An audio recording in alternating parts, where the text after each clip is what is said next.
Welcome to the Fly Fishers International Teaching Workshop for Certified Casting Instructors. In this program, you'll learn different approaches to the pickup and laydown cast, how to demonstrate casts so your students see them best, how to demonstrate good false casts, and how to cure some common casting errors. While most instructors begin with the pickup and laydown, some start with the roll cast and some with false casting. All are valid.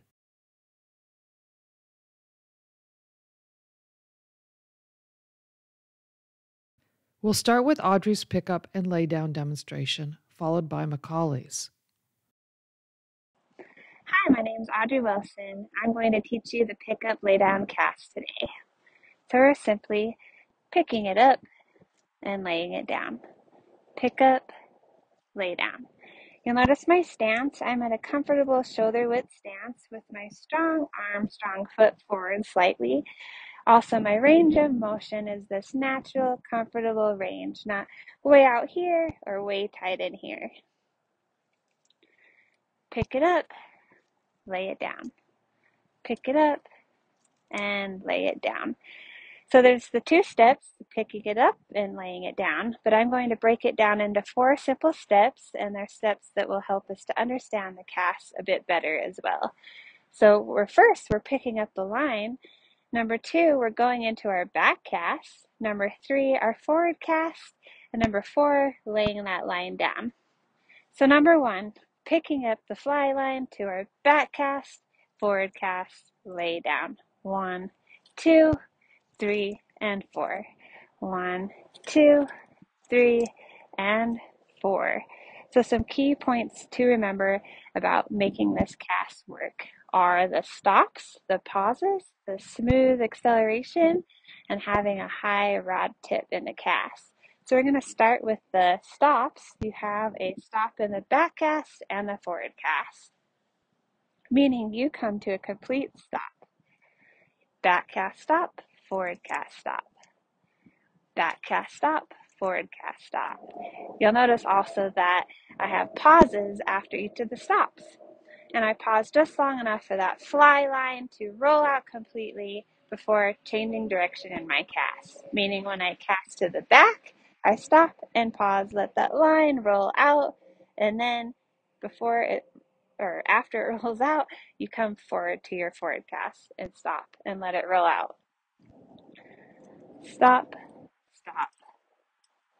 Stop, pause, stop, pause. Stop, pause, and stop, pause. So you'll also notice where my rod tip is. It's high in the back and high in the forward. It's not way down here or way down here. High tip, high tip. It's like it's pointing at the sky and no lower than that. High tip, high tip. High tip, and high tip. So to make the cast work, we have to get the line in the air, and we have to accelerate just enough to get that line off the ground and moving in the air. But we're smoothly accelerating to those stops. It's not one abrupt movement or too slow. It's slow to fast to a complete stop. Smooth to fast, smooth to fast. Stop, stop. Stop, pause, stop, pause. High tip, high tip, high tip, and high tip. So in summary, let's go over those 4 steps again. 1, we're picking up that fly line. Number 2, we're going into our back cast. Number 3, going into our forward cast. And number 4, we're laying it down. Pick it up, back cast, forward cast, lay it down. Pick it up, back cast, forward cast, lay it down. 1, 2, 3, and 4. 1, 2, 3, and 4. 1, 2, 3, and 4. And that's your pickup and lay down cast. So we're going to learn the pick-up and lay-down cast, also known as the 4-part cast. It has 4 parts: pick up, back cast, forward cast, presentation.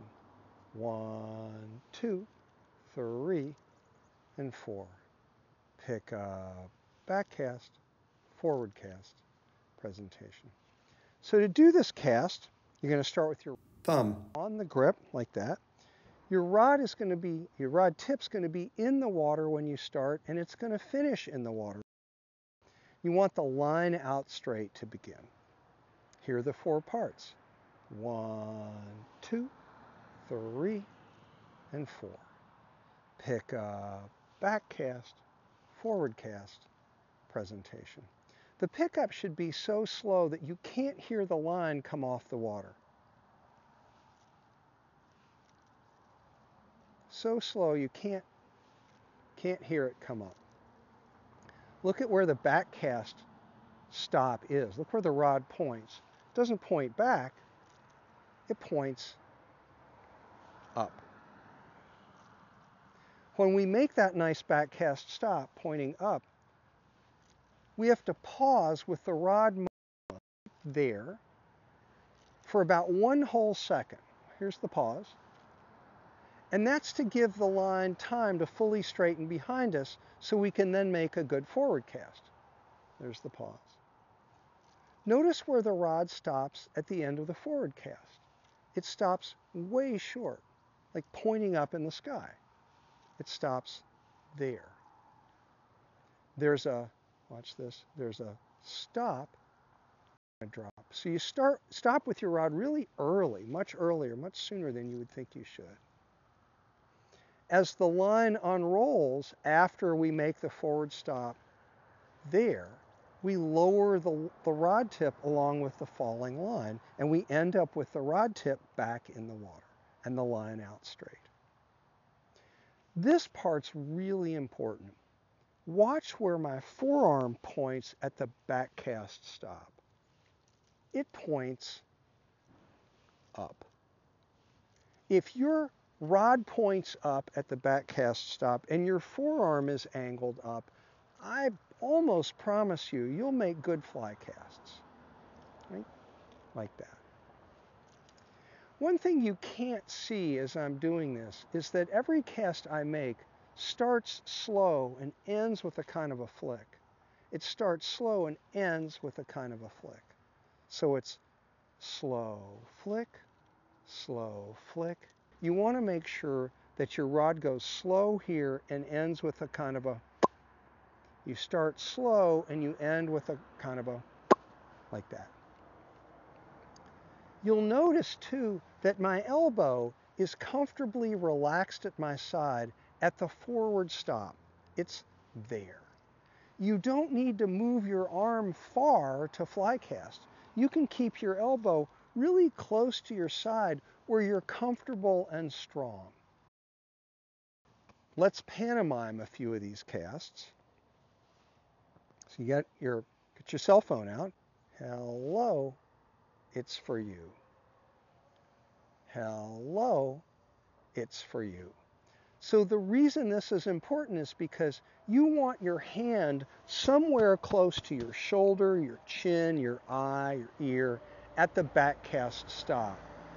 And that's important because your hand has got to travel maybe 1.5 feet between your back cast stop and your forward cast. Finally, you want to make sure that as you're casting, you've got the rod leaned out to the side away from you. You don't want the rod straight up and down because then the fly kind of knuckleballs at your face, and that's just not a comfortable, pleasant way to fly cast. All right. Do you have any questions? Okay, let's cast. Pick up, back cast, forward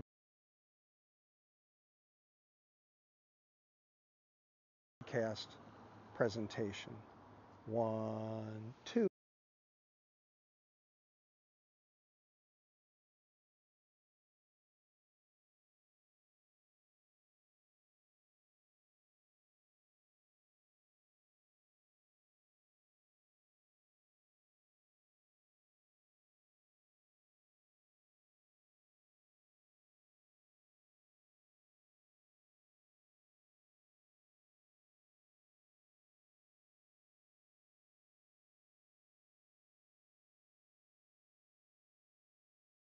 So to do this cast, you're going to start with your thumb on the grip like that.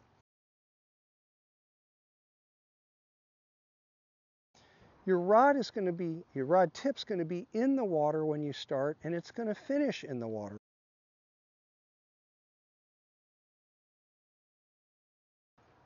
Here are the 4 parts. 1, 2, 3, and 4. 1, 2, 3, and 4. The pickup should be so slow that you can't hear the line come off the water. So slow you can't hear it come up.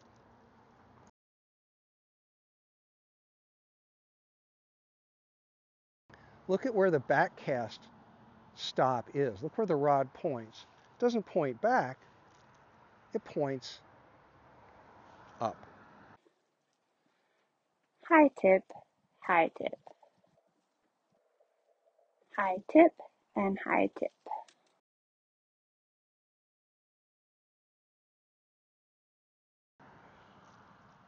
When we make that nice back cast stop pointing up,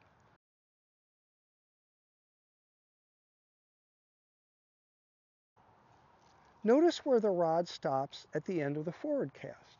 It stops way short, like pointing up in the sky. It stops there.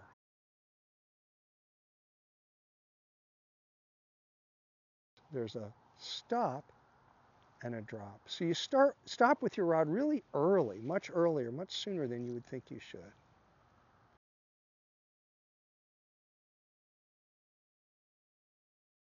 Watch where my forearm points at the back cast stop.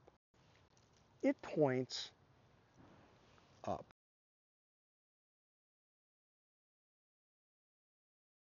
If your rod points up at the back cast stop and your forearm is angled up, I almost promise you, you'll make good fly casts, right? Like that.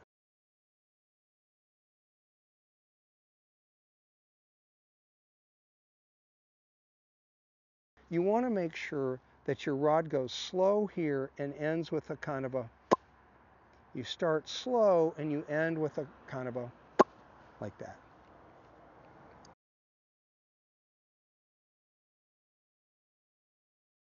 It's slow to fast to a complete stop.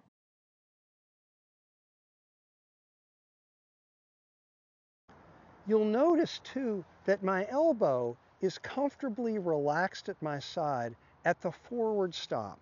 It's there. Also, my range of motion is this natural, comfortable range, not way out here or way tight in here.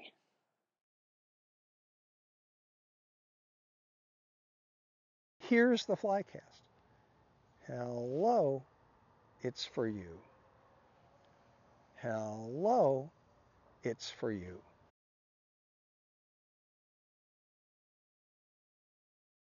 Finally, you want to make sure that as you're casting, you've got the rod leaned out to the side away from you.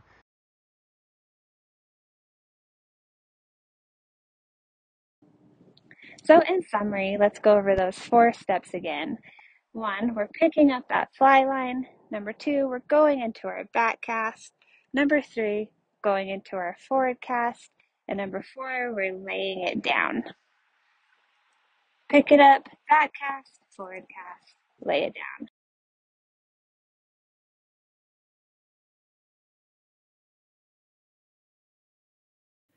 If you start with a pickup and lay down, the false cast is a logical next step.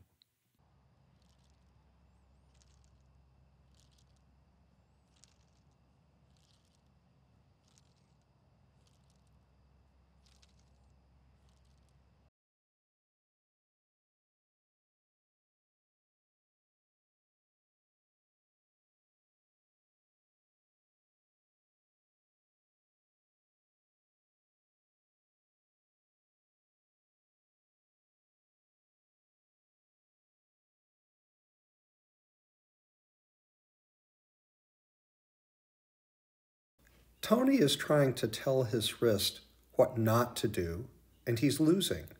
because yes instruction always works better than no instruction. So we're going to give him a yes drill, a drill that says do this, instead of one that says don't do that.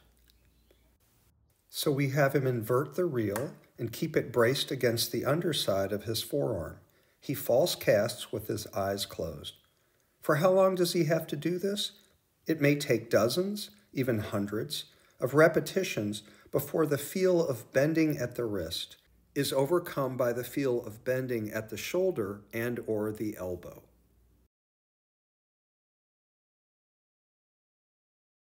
The student false casts while looking at this space right here.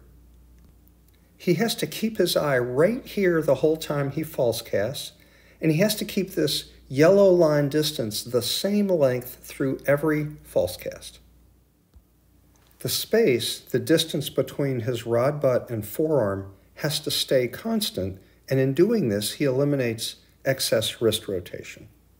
Every one of your students will eventually look away from that space because they'll want to see the front loop. So you have to keep their eyes directed at the space the whole time. And you'll watch them open the space even as they're watching it, but usually they self-correct. The hardest part of this drill is getting them to keep their eye on the space. And so you really have to compel them, you have to lean on them to make sure they keep their eye right at the space. And you see here, he looks away, the space opens up, you'll see this all the time. Then when he looks back at the space, he goes, oh, whoop, I gotta close it. And he does, and he self-corrects in front of your eyes. This drill works regardless of casting style. Side elbow, doesn't matter. Front elbow, doesn't matter. Once he appears somewhat comfortable and consistent doing this, have him close his eyes while he does these false casts. Then maybe for the first time, he'll have the feel of a cast in which he's using his bigger muscles to move the rod, the ones that drive his forearm and his shoulder instead of the little muscles that drive his wrist.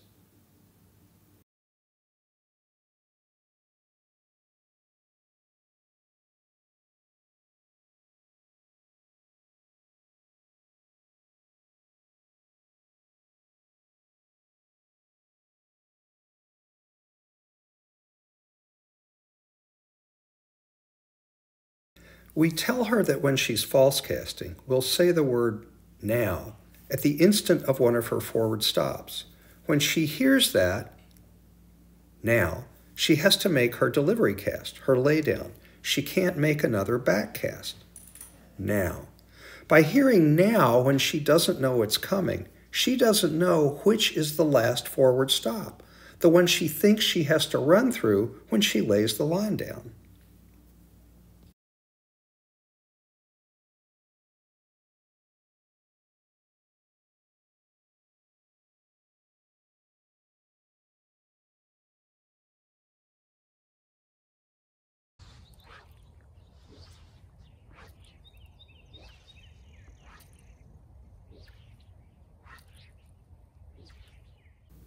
Always ask your student's permission before you do this. Have her stand behind you.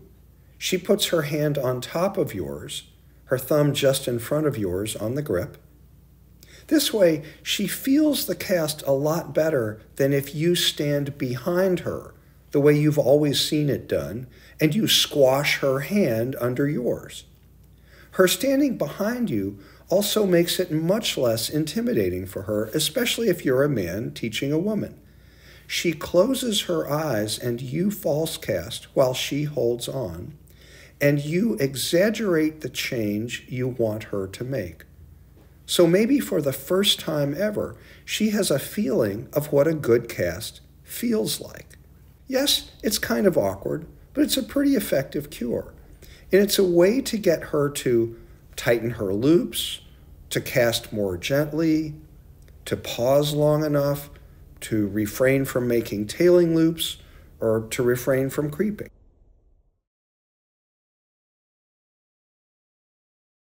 This is a way to teach her the feel of the cast without having physical contact, But Becky said that she felt the cast better when she stood behind me with her hand over mine.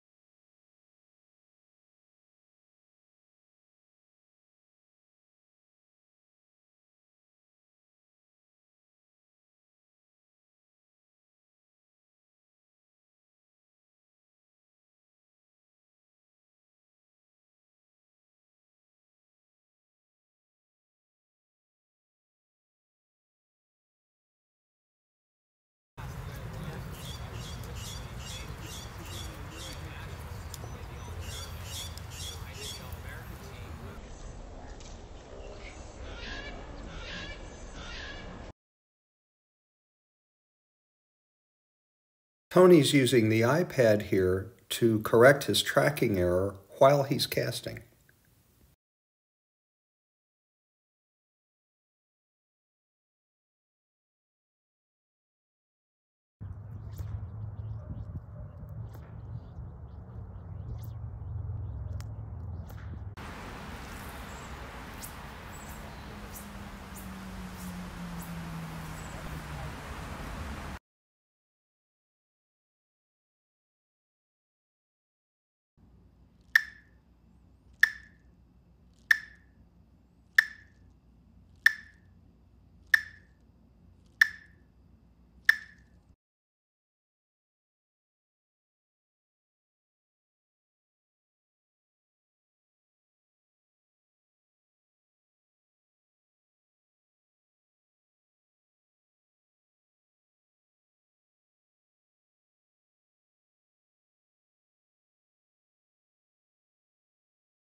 Mark used the iPad in part to go from these casts to these casts.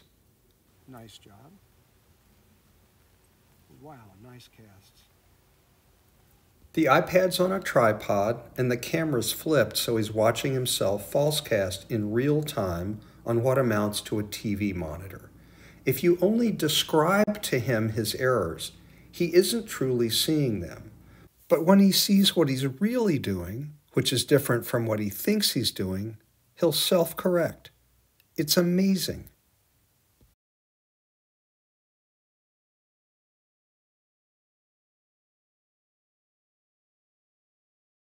What does closing the eyes accomplish? Well, it lets your student feel a good stop position, front and back, like you see here.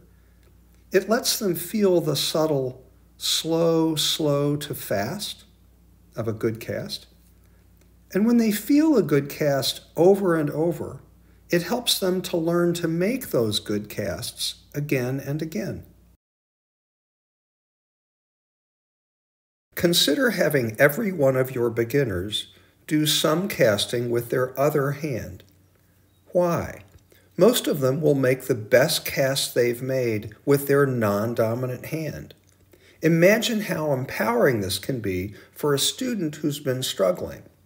And amazingly, you'll see their non-dominant hand actually train their dominant hand to cast better. Using the inverted reel drill, the hands-on drill, and casting with his left hand, Tony went from these casts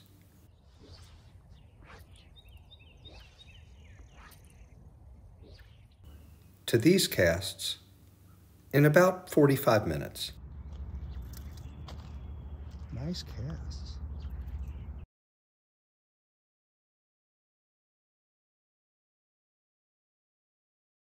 Consider having every child you teach start by using two hands.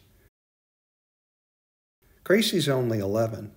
You can see that she has an easier time with 2 hands than she does with 1 hand.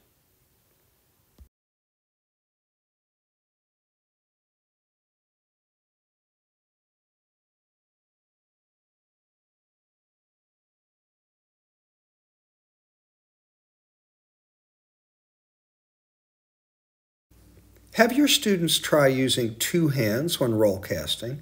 It makes it so much easier to learn. It's especially good when they're casting a heavy or bulky fly or when they're casting into the wind. For somebody who's tired, who's just learning to roll cast, or who's struggling with it, this is great.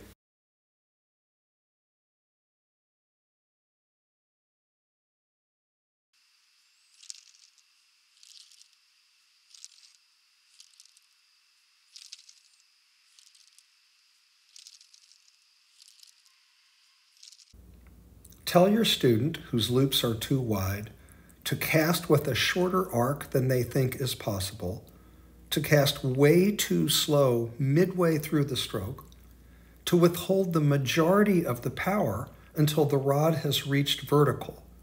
In other words, make the fast part of the cast way too brief, and stop abruptly, crisply, completely.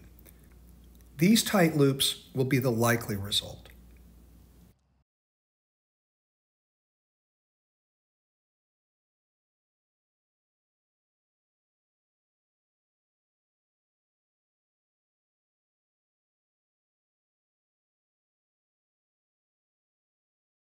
Try it yourself and film it so you can see the loop size easily.